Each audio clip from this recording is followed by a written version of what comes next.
Hello everyone, good morning. আজকে সকাল থেকেই আকাশটা এইরকম মেঘলা, একটু পরে যদিও বৃষ্টিও নেমেছিল, কিন্তু এখন প্রচণ্ড মেঘলা হয়ে আছে। আর এইদিকে মা আলু কাটছে আমার জন্য ওটসের খিচুড়ি বানানোর জন্য, আর দাদু দিদা খাটের উপর বসে বসে গল্প করছে আর চা খাচ্ছে। আর আমি এদিকে একটু পড়তে বসেছিলাম, আর মা আমাকে দিয়েছিল চা আর বিস্কুট, তো ওটাই খেয়ে নিচ্ছিলাম। ওটসের খিচুড়িও খেয়েছিলাম, কিন্তু সেটা আর দেখানো হয়নি। আর এদিকে তো আজকে অম্বুবাচী লেগে গেছে, ওই জন্য মাকে ঘুরিয়ে দেওয়া হয়েছে। আর মা সকাল সকাল এই একটা বালতি কিনেছে, জানি না কি রাখবে। আর এদিকে দাদুর স্নানও হয়ে গেছে একটু বেলা হতে, তা দাদু এখানে ঠাকুরের বাসন নামিয়ে ঠাকুরকে প্রণাম করে নিচ্ছে। এটা দাদুর রোজকার রুটিন।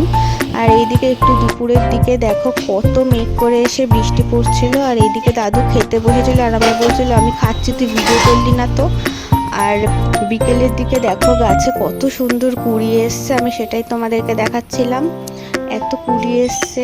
আর দুপুরে খাওয়া দাওয়ার পরে আমরা এই বাড়িতে এসেছিলাম এখন যাওয়ার সময়, তাই রিমির ভিডিওটা করে নিচ্ছি।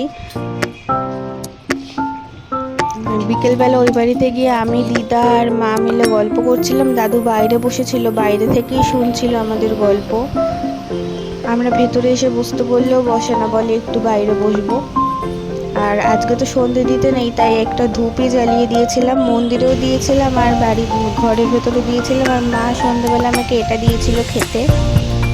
তারপর আমি আরেকটু পড়তে বসেছিলাম। আর তারপর রাত্রে তো ভিডিওটা কন্টিনিউ করা হয়নি, তাই আজ সকালে আমি পড়তে গিয়েছিলাম, ওখানেই আমি ভিডিওটা শেষ করছি। পড়তে গিয়েছিলাম, আমার বাড়ির সামনেটা এতটা সুন্দর, তাই আমি ভিডিওটা করলাম। এর আগেও ভিডিওটা করেছিলাম, তোমাদেরকে দেখিয়েছিলাম, আজকেও করে নিলাম। তো আজকের ভিডিওটা এইটুকুই। ভিডিওটি ভালো লাগলে অবশ্যই লাইক করে দিও, কমেন্ট করো। তোমরা অনেকেই কেউ কমেন্ট করো না, আমরা বুঝতে পারি না ভিডিও ভালো লাগে কি লাগে না।